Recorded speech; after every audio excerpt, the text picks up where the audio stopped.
धुळे शहराला पाणी पुरवठा करणाऱ्या प्रमुख तलावापैकी डेडरगाव म्हणजे तिखी तलाव आता 100% भरलाय। आपण बघू शकतो की हा धुळे शहरातील नील परिसर असेल, अवधान परिसर असेल, हिरे वैद्यकीय महाविद्यालय असेल, अशा भागांना पाणी पुरवठा करणारा हा तलाव आहे आणि हा तलाव आता 100% पूर्ण भरलेला आहे। 150 FCMT क्षमता असलेला हा तलाव आहे आणि हा तलाव भरल्यामुळे धुळे शहरातील पाणी टंचाईवर आता मात करण्यात येणार आहे। गेल्या वर्षी कमी पावसामुळे धुळे शहरातील प्रमुख असलेला नकाने तलाव असेल किंवा हा डेडरगाव तलाव असेल, हा पूर्णपणे आटला होता। त्यामुळे या ठिकाणून पाणी पुरवठा होत नव्हता। त्यामुळे भासत होती।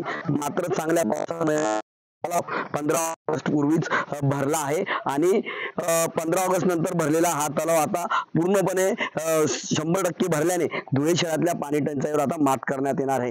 पाणी टंचाई 5 ते 6 दिवसावर होती, मात्र आता हा तलाव भरल्यामुळे आता काही भागांमध्ये पाणी टंचाई दूर होणार असून ती 3 ते 4 दिवसात पाणी पुरवठा होणार आहे। त्यामुळे हा दिलासा धुळे शहरवासियांना आता मिळालेला आहे।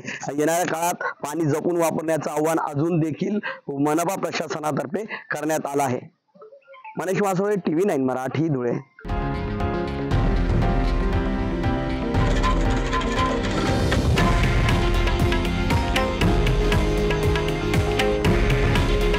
हे आहे देशातील नंबर 1 न्यूज नेटवर्क आणि आपण पाहत आहात TV9 मराठी।